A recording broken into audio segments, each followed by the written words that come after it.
On the morning of October 9th, 1856, the air above Montgomery hung thick with river mist, and the smell of roasting coffee beans drifting from Dexter Avenue townhouses. Sunlight cut through the iron lace of the Cotton Exchange balconies, striping the sawdust-covered floor inside in golden shadow. Men in broadcloth coats and pocket watches gathered as they did every Wednesday. Planters, bankers, speculators, sipping bourbon-laced coffee, flipping through ledgers, discussing cotton yields, river freight rates, and the day's lots. Human beings. Listed by number, height, age, skill, disposition. Everything reduced to lines in leather-bound books where profit outweighed conscience without a second thought.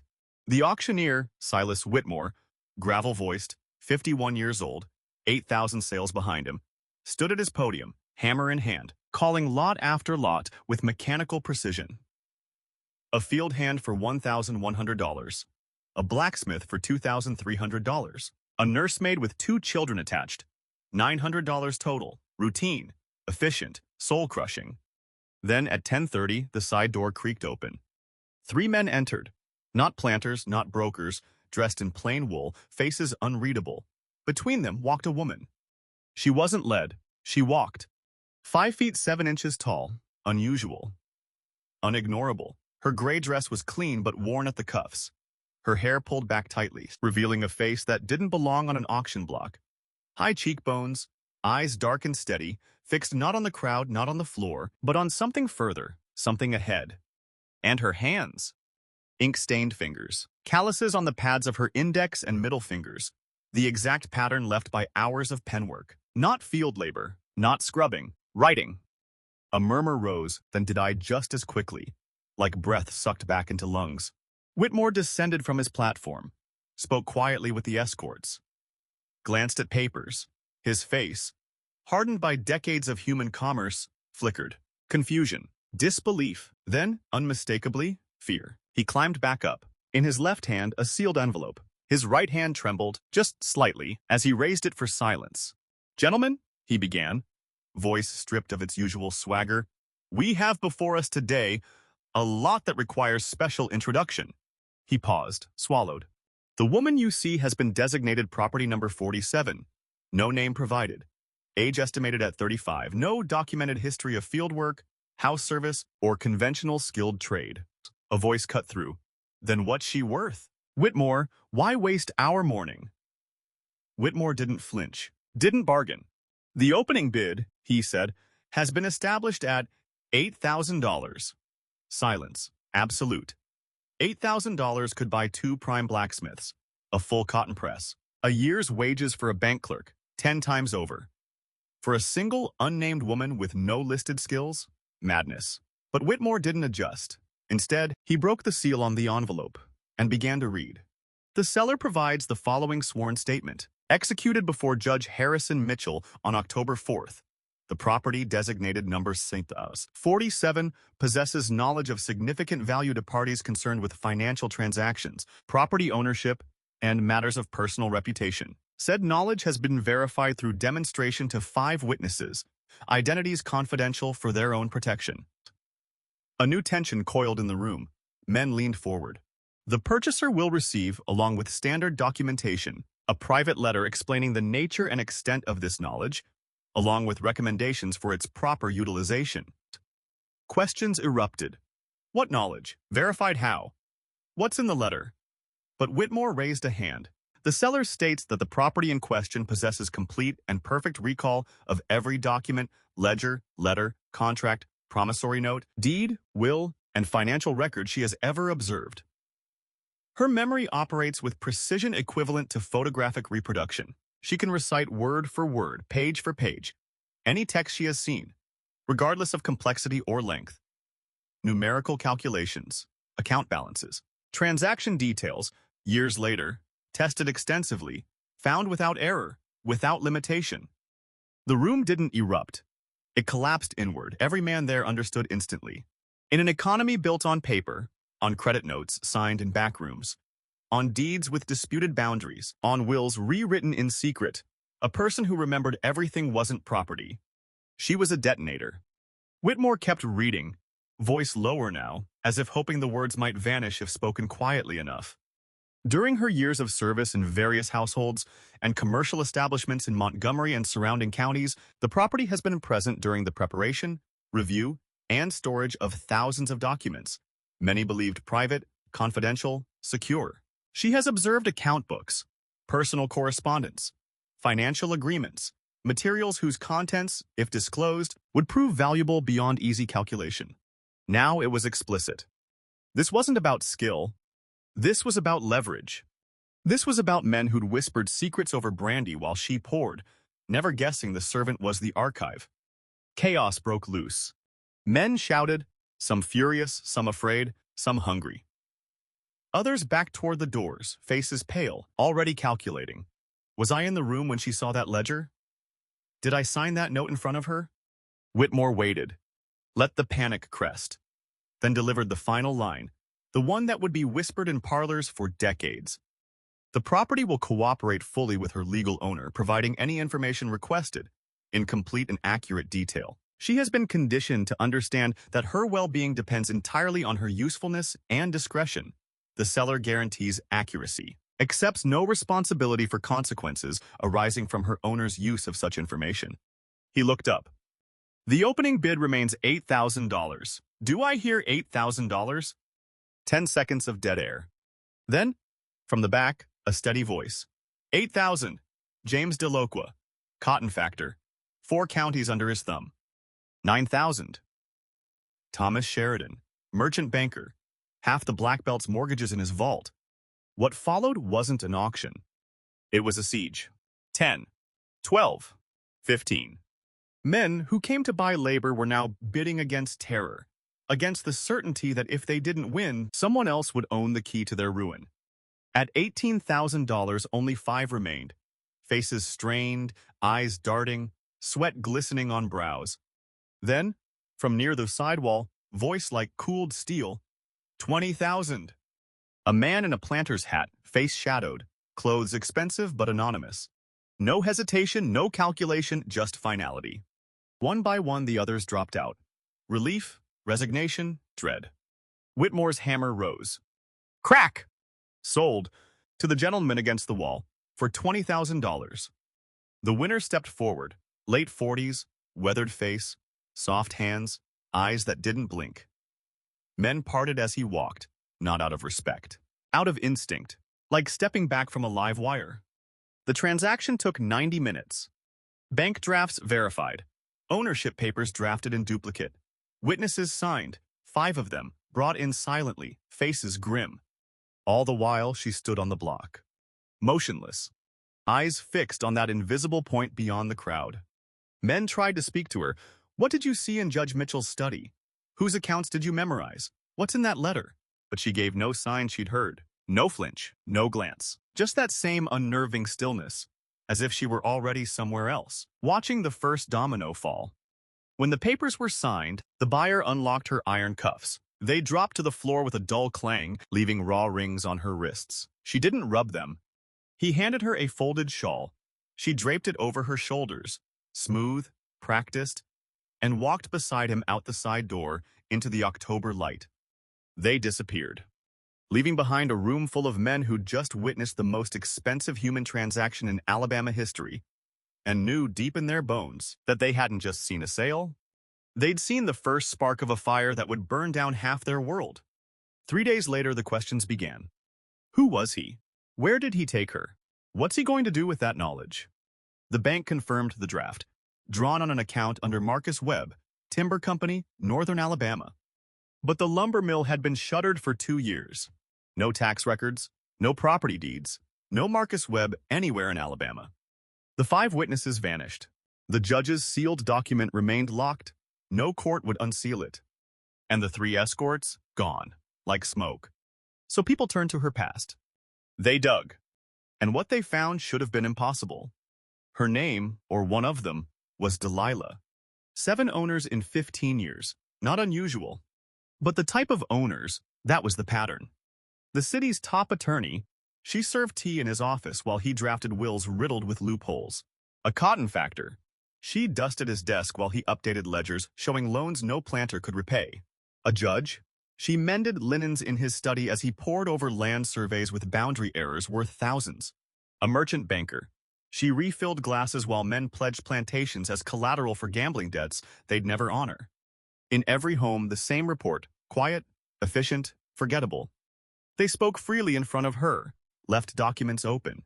Never considered that silence might mean attention, not ignorance. After all, enslaved people couldn't read, couldn't write, couldn't possibly understand. Except she could. She'd taught herself. Maybe watching white children's lessons. Maybe from books left carelessly open. Maybe from a Quaker woman in a backroom shop who risked prison to teach her letters, arithmetic, history, until she was caught, jailed, and buried in a pauper's grave in 1843. Before she died, she sent one message to Delilah. Use what you've learned. Make the knowledge worth something. Make them pay. And Delilah did. She didn't just read. She remembered. Perfectly. The first to discover it was Richard Thornhill. Planter bought her in 1853 as a house servant. 8 quiet months passed. Then one evening in March 1854, frustrated over missing cotton accounts, he muttered aloud, "Where did I put that letter from Mobile? The one about the October shipment?" Delilah, holding his tea tray, didn't look up. "The letter is in the drawer of your desk, third from the top, filed behind correspondence from your brother. It arrived on October 19th. Your factor wrote that he had sold 17 bales at 9 cents per pound. Total proceeds of $843.60, minus his commission of 6%, leaving a balance of $792.98 to be credited to your account." Thornhill stared. He found the letter, every number exact. He tested her, again and again. She recited contracts she'd glimpsed once, reproduced survey maps from memory, described loan agreements signed years earlier, down to the ink smudges. She wasn't a servant. She was a walking vault. Thornhill used her, quietly, to win disputes, settle boundaries, uncover fraud, made a fortune. But the power came with a price. He started locking her away when guests came, fired overseers he thought were spying, drank more, slept less, jumped at shadows. Because he understood, owning her didn't make him safe. It made him a target. Every man whose secrets she held now had reason to want her or to erase her. In August 1855, he tried to rent access, let powerful men consult her memory for a fee. Mistake. They didn't want to rent. They wanted to own. Offers poured in, some with veiled threats. His warehouse burned. His plantation burglarized. A bullet whizzed past his ear on a moonlit ride. In December, he broke. Sold her to an intermediary, lawyer Samuel Crawford, for $12,000. Fled Alabama that week, died in Kentucky 6 years later, never speaking her name again. Crawford was different. He didn't see a tool. He saw a revelation. He understood. The real value wasn't in using her memory. It was in proving it existed. So he orchestrated the auction, not to sell her quietly, to declare her. To make every powerful man in Montgomery understand, your secrets are not safe. Your ledgers are not private. Your whispers are not forgotten. He wanted chaos, because in chaos he'd profit. What he didn't foresee was that some knowledge is too heavy to carry. That the men bidding weren't fighting for profit. They were fighting for survival. The man who won, Marcus Webb, wasn't a timber baron. He was a blackmailer. 15 years in the shadows, collecting secrets like coins. He knew the moment he heard Whitmore read, "This wasn't a purchase. It was a rescue." He took her north that night, not to a plantation, to a farmhouse in Limestone County. Lamps lit, door barred, he turned to her. First time he spoke as if she were a person, not property. "You understand what's about to happen? Not a question." She nodded. Delilah looked at him. No fear, no hope, just clarity. "I've always been the most dangerous person in Alabama. They just didn't know it until today." Webb froze. "You wanted this. It wasn't accusation. Realization." She smiled. That same expression from the auction block. Not joy, not malice. Recognition. "Knowledge requires payment.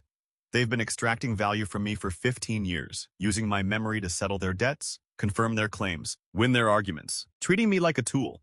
So I decided to show them exactly what I am." She walked to the window. Not a tool, a weapon. And now they'll pay the price for every secret I've collected. What price? They think owning me gives them control, but information doesn't work that way. Once people know perfect memory exists, once they understand no document is truly private if the wrong person observes it, trust collapses. How does a planter negotiate with his factor if he knows their conversation might be memorized? How does a banker extend credit if he worries his books are being read by the woman serving his tea? How do any of them operate in a world where privacy is revealed to be an illusion? She turned back. I'm not a weapon you can point at your enemies. I'm a weapon that's already detonated. The damage is done. The auction did what I needed it to do. Now we just watch, while everything collapses. And collapse it did. 3 weeks later, James Delilah, the first bidder, found dead in his office. Suicide, the coroner said, gun in hand, letter on the desk, handwriting shaky, unconvincing, his account books, gone.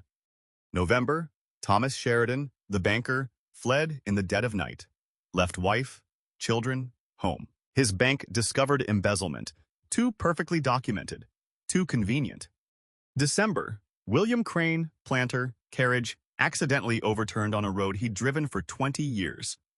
Road surface weakened, sabotaged. In his pocket, an unfinished letter. They're targeting us. The only safety is to leave. I'm next. He was.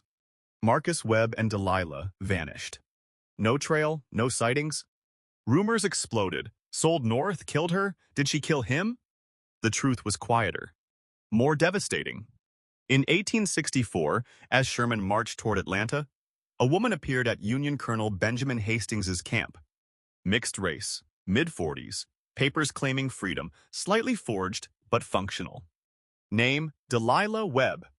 She said she had intelligence, perfect recall of Confederate strategy meetings, supply routes, financial deals with European bankers, all observed while serving in Montgomery households. Hastings tested her, showed her a captured dispatch, let her read it once. She recited it word for word, including troop positions, supply shortages, coded references. He brought in officers, quizzed her on Alabama geography, family alliances, hidden loyalties. Every answer precise, verified. He took her to Washington, debriefed her for months. What she gave them was catastrophic for the Confederacy. She named cotton shipments diverted through Mexico. Union ships intercepted them. She mapped supply lines. Raids followed, crippling logistics. She identified Confederate sympathizers in Kentucky, Missouri, Maryland. Arrests shattered networks. She detailed secret loans from British textile magnates. Financial pressure mounted. Historians later estimated her intelligence shortened the war by 6 months. Saved thousands of lives. All delivered with that same unnerving calm. No triumph, no vengeance in her voice. Just facts. When the war ended, she disappeared again. Not into poverty, into power. She started writing letters. Polite, precise. Sent to families across Alabama. I hope this finds you well. I write to remind you of our mutual acquaintance during the years 1847 to 1852, specifically regarding the property transfer involving Lot 14, Section 3, Montgomery County, which, as you may recall, was never properly recorded with the county clerk. No demands, just reminders. That she remembered. That memory doesn't expire. Some families paid quarterly deposits into accounts in Philadelphia, Boston, New York. Others refused. Those families watched, helplessly, as old deeds were challenged in court, as business partners withdrew, citing newly discovered discrepancies, as anonymous letters appeared in newspapers, detailing transactions sworn forgotten. She owned property, traveled freely, wore silk dresses that rivaled any white woman's. Was she kept? A mistress? Number. She was collecting. Every humiliation, every stolen hour, every lie told in her presence. She kept better records than they ever did. The last confirmed trace is an 1897 letter, unsigned, found in Freedmen's Bureau archives. Elegant handwriting, educated, aging. It speaks of being sold, of surviving, of strategy, and ends with these words. They believed they owned me.